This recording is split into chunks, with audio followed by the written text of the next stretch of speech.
Hola, hola, ¿cómo están? Bienvenidos de vuelta, son las 11:37, nos acompaña Alonso Gourmet y Henry Rafael y son avengerólogos. Vamos a conversar con ustedes, esa es una broma por supuesto, vamos a conversar con ustedes sobre lo que ha pasado hoy día en la Corte Interamericana.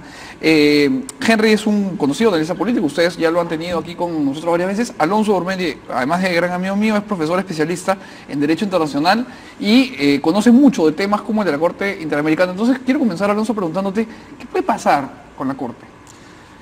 Bueno, a ver, ¿qué puede pasar? Es una pregunta bien amplia, amplia, bien teórica, bien densa, porque hay, o sea, las tres opciones que hay no son la menos probable de lo que, por lo menos de lo que he podido ver hoy día, que diga que todo está bien, que no hay ningún problema, no hay ninguna violación y el indulto es compatible con la Convención Americana, que no creo que sea el caso, y de ahí está la siguiente cara, que es el indulto es incompatible con las obligaciones del Estado peruano frente a la Convención Americana y la sentencia de Barrios Altos original del 2001.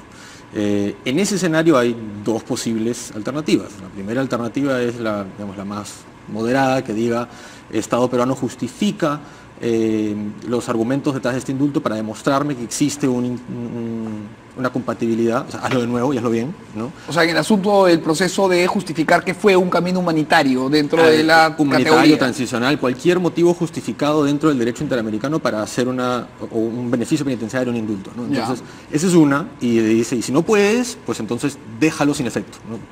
O sea, básicamente Fujimori se va a Barbadillo.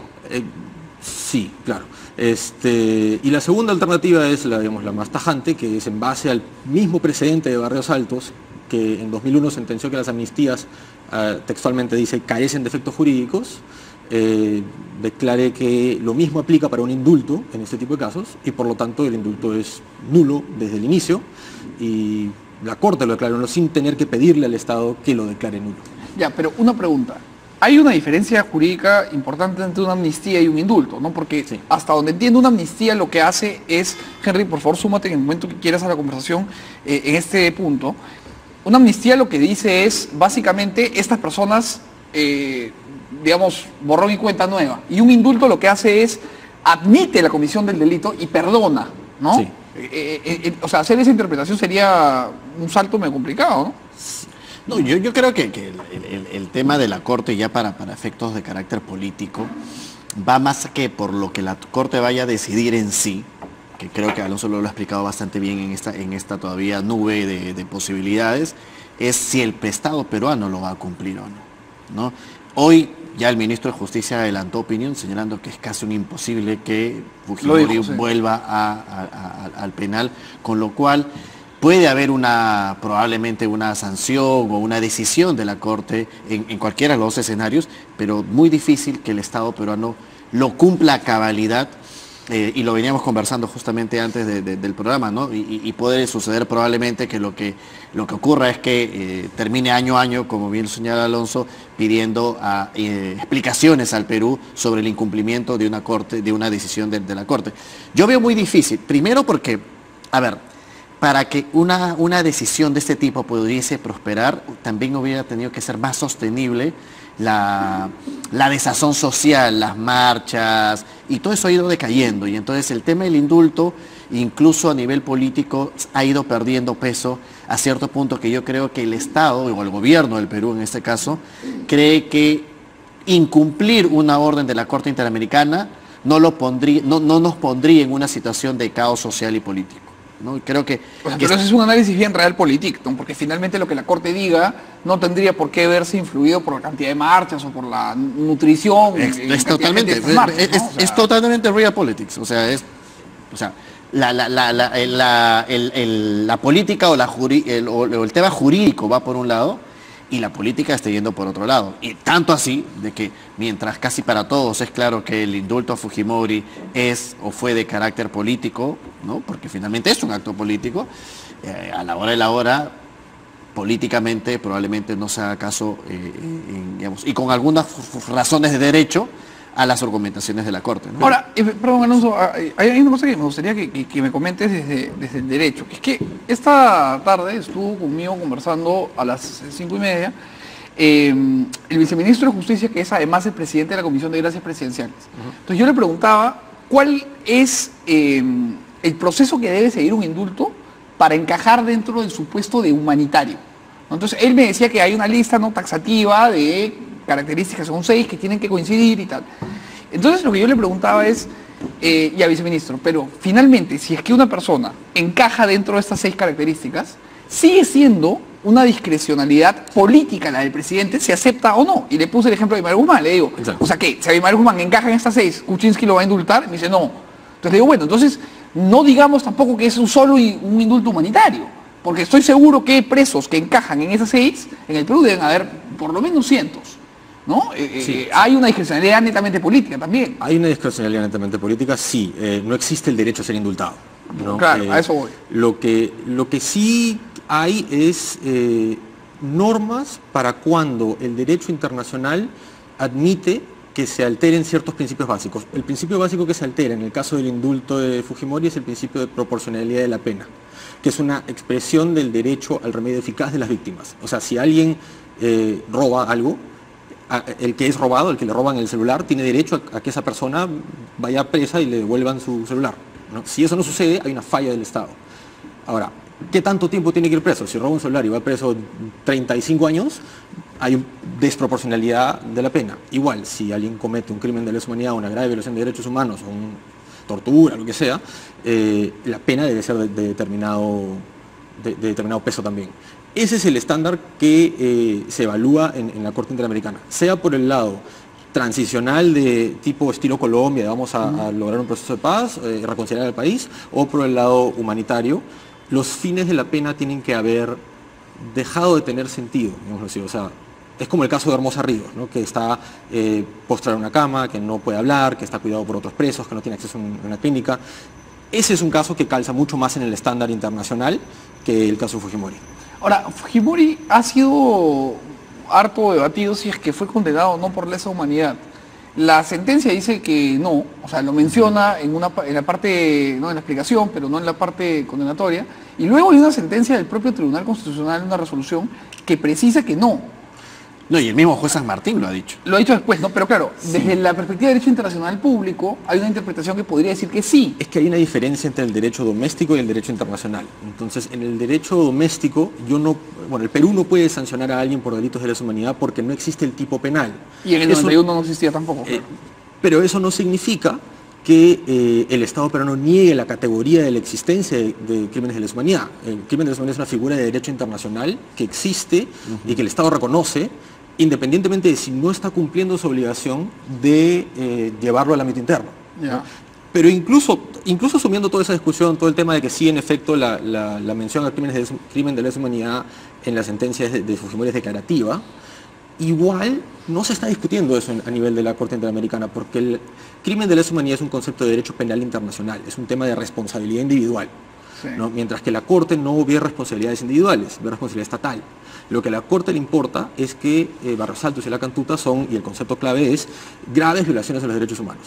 Y, o sea, toda la discusión de la sentencia interna de si el Perú ha recogido o no la figura de crimen de lesa humanidad no pinta en la Corte Interamericana.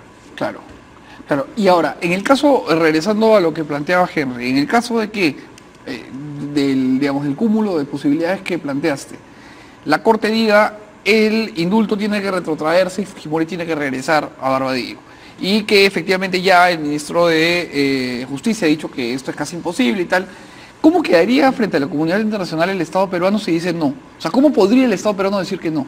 No, de que puede hacerlo, puede hacerlo. En el Perú, ¿no? Se puede pasar cualquier cosa, yo creo que lo que va a suceder va a ser que en este juego entre lo jurídico y lo político va a prevalecer. ¿Por qué? Primero porque es claro que a estas alturas el indulto era un tema popular. Si retrocedemos un poquito a los días por el indulto, la molestia fue la forma del indulto. Es cierto. Y en cambio la demanda ante la Corte no es por la forma únicamente del indulto, sino, digamos, te está diciendo que el indulto no procede.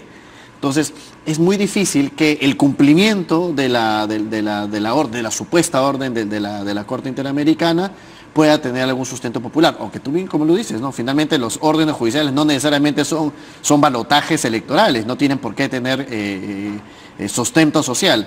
Pero lo cierto está que en lo movido que está la política, probablemente el incumplimiento simplemente en el Perú probablemente mueva un poco a las masas políticas de izquierda, que son las que más han estado, digamos, sustentando el tema del indulto, y hacia afuera pues tendremos simplemente que cumplir con los, digamos, con año a año informando a la Corte Interamericana hasta que venga un nuevo gobierno y ver si lo cumple. Yo no iría, yo no sé si el problema en sí va a ser lo que la Corte determine. Yo creo que el problema político principal del Perú ya no va por el tema del indulto ni por el tema de la Corte. El problema principal del Perú va por lo que estabas hablando hace ratito con Johnny Lescano, ¿no? Sobre el tema de la vacancia. Ahorita entramos a eso, pero quiero la sí hay opinión un de costo Alonso sobre ese adicional. tema, sí. O sea, no solamente es el costo de tener que ir a la Corte y decir, sí, todavía no habíamos cumplido, todavía no hemos cumplido. También están otros elementos de la política exterior peruana que son importantes. Ahorita nomás, en un mes y tanto, es la Cumbre de las Américas en el Perú. El tema es lucha contra la corrupción. ¿Cómo lideras una cumbre de lucha contra la corrupción cuando has liberado a un presidente acusado de corrupción? Pero tampoco es que la Corte vaya... yo no veo por ningún lado de que la decisión de la Corte te diga de que esto ha sido, el indulto ha sido por un acto de corrupción. No. Yo no creo que dice que fue condenado por corrupción. El Estado peruano tiene intereses de política exterior concretos, ¿no? Ahorita los dos importantes son el Grupo de Lima, ¿no? Que es para el tema de Venezuela, y la Cumbre de las Américas, que es para temas de corrupción. En ambos hay un problema de legitimidad, ¿no? ¿Cómo diriges la oposición a un gobierno que está atacando a la población civil, cometiendo crímenes de lesa humanidad, si es que has liberado a una persona que es acusada de crímenes de lesa humanidad? Y lo mismo con el tema de corrupción. Yo me corrupción. animaría a suscribir en este minuto que no pasará nada, ¿no? Que finalmente el Perú será sede de la cumbre y que básicamente de algún tipo de embrollo. No creo que ningún presidente deje de venir a Perú por el incumplimiento de la Corte está pintada, pero la primacía del lo que pasa es que justamente, y lo está demostrando en los últimos años la política latinoamericana, que la política está prevaleciendo sobre los actos jurídicos de la Corte Interamericana. ¿Crees que esto es así? Yo no digo que no vaya a haber cumbre. Yo lo que digo es que al Estado peruano le interesa que estas cosas salgan bien. Y si de acá a un tiempo el Perú pierde relevancia entre el Grupo de Lima por estos temas, por discusiones internas del grupo, le va a importar. Entonces, ese es uno de los costos a tener en cuenta. Así como el costo de ir a la Corte y repetir todos los años todavía no cumplimos, está el costo de no poder asumir ciertas posiciones de liderazgo que claramente el gobierno de Kuczynski quería asumir, ¿no? Ahora, sobre si la Corte está pintada o no, yo creo que el costo de incumplir con una decisión de un tribunal legítimo, internacional, se acumula en el tiempo. Y ya hemos visto varios escenarios en donde el Estado no quiere cumplir en un comienzo y luego termina cumpliendo. En el mismo, y no solamente en casos de la Corte, en el Comité de Derechos para la Discriminación de la Mujer, el CEDAW, hubo un caso conocido en donde el Estado peruano le negó acceso a aborto seguro y legal terapéutico a una menor de edad. 12 años tenía, creo. Sí, creo que es el caso del EC, y el Estado no cumplió, y unos 5 o 6 años después terminó cumpliendo por el mero hecho, el mero desgasto del costo reputacional de cargar con esa sentencia. Ahora, hablemos rápidamente, antes de pasar al tema de la vacancia, que me parece bien importante conversar con los dos ya en tema política interna, de lo de la Cumbre de Lima y lo de Venezuela. Hay hartas voces que se han alzado diciendo que el Perú debe negarle a Maduro que venga, ¿no? Que el Perú no debe permitir que un dictador, que un genocida, que un tirano, que un sátrapa, que todo lo que quieran venga al Perú. ¿Qué opinan de esto? Yo suscribo esa afirmación. Creo que justamente sería inaudito, nuevamente, si estamos hablando de una cumbre anticorrupción, aceptar que venga probablemente el tirano más claro que tiene Latinoamérica, ¿no? Y yo creo que en esa línea también está Raulito Castro, ¿no? El cambio, no, además, pero el cambio que hemos tenido en la Cancillería hoy con Cayetana, que es un cargo más político que el anterior ministro, yo creo que debe estar evaluando seriamente esa posición del Perú, porque además esa ha sido la marca del gobierno de Pedro Pablo Kuczynski, no solamente permitiendo, o sea, imagínense, si estamos hablando ahorita de la situación de los venezolanos en el Perú, que es compleja, imagínate con Maduro acá. O sea, yo me imagino allí sí, más gente que probablemente que las que estuvieron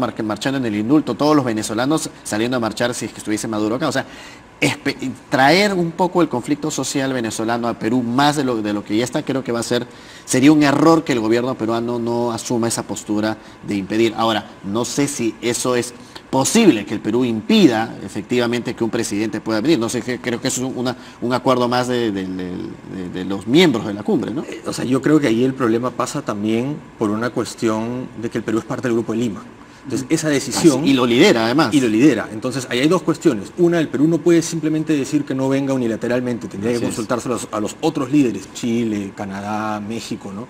Y hay otra cuestión todavía, que parte de la retórica del Grupo de Lima en este momento es facilitar una transición democrática en Venezuela, ¿no? De hecho, han hasta apoyado las negociaciones con la oposición en República Dominicana.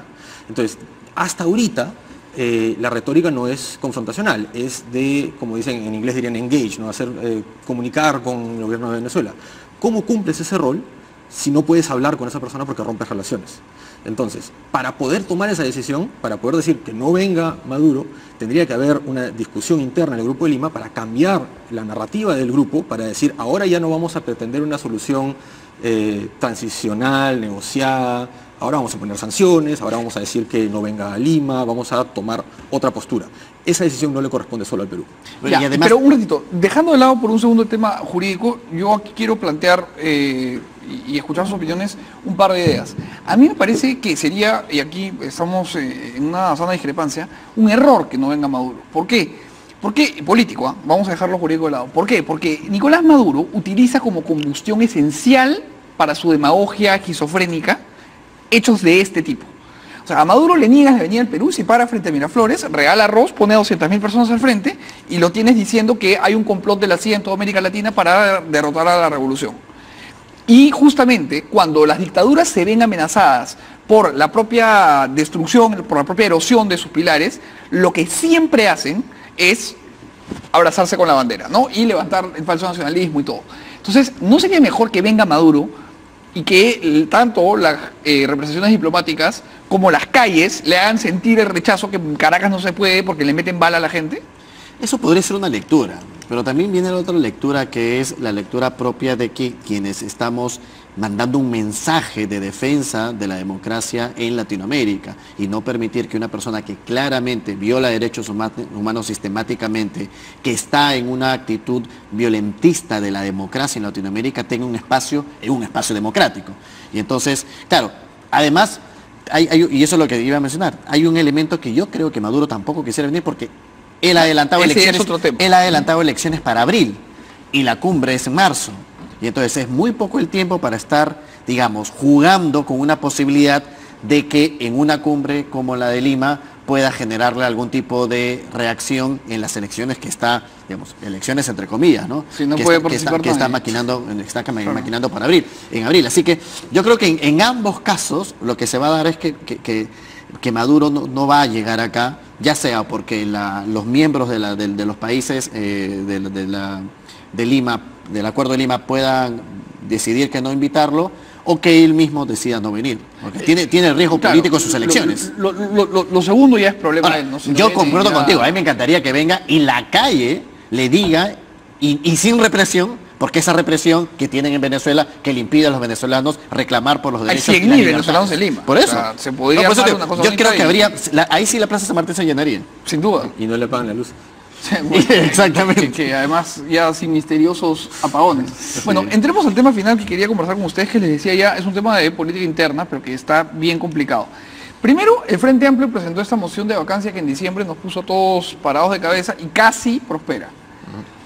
Una vez que hubo logrado salvar su mandato PPK, con o sin trueque con los Avengers, el Frente Amplio presentó prácticamente de inmediato una nueva moción de vacancia. Pero ayer Nuevo Perú ha presentado otra. Entonces estamos hablando de que ya hay 20 congresistas de dos bancadas que han presentado mociones. Y Fuerza Popular ya dijo que la va a aprobar. O sea, cualquiera de las dos, venga de donde venga, va a ser aprobada. Claro, Fuerza Popular hace siempre una contingencia, siempre y cuando el motivo de la vacancia no sea el indulto, ¿no? Porque ahí sí... Y una de ellas es justamente el tema... En Nuevo Perú, pero en Frente Amplio no. Frente Amplio ha presentado básicamente la misma moción que presentó antes. Entonces... No, entiendo que es al revés. Frente Amplio ha presentado una nueva, pero por temas de corrupción. Exacto. O sea, Frente Amplio ha vuelto a presentar por temas de corrupción con respecto a la de diciembre. La de Nuevo Perú incluye el tema del indulto. Así es. Ya. Entonces, lo que quiero preguntarles es, ¿creen ustedes que los reflejos y el capital político del presidente y del gobierno estén en condiciones de aguantar un nuevo proceso de esta naturaleza con un Congreso tan enrarecido, tan alienado? Y es que estoy preparando un artículo justamente que le llamo la tormenta perfecta, ¿no? Estamos a puertas de poder visualizar una tormenta político-social muy grande hacia marzo. Bueno, mira, a fines de febrero habla barata. En marzo hay una huelga anunciada del sector educación y el inicio de las clases escolares. Hay una huelga anunciada del Sindicato Médico de Salud. Hay además el inicio o reinicio de la legislatura congresal. Y tenemos la cumbre de Lima a puertas. Y entonces tenemos demasiados elementos políticos que pueden conllevar a una erosión de la crisis que estamos viviendo. Ahora, ¿qué va a pasar en este mes de febrero para que cómo se va a preparar Fuerza Popular, que es, digamos, la bancada que realmente puede decidir o no si hay vacancia o no? ¿Cómo se va a preparar para poder afrontar la votación de marzo?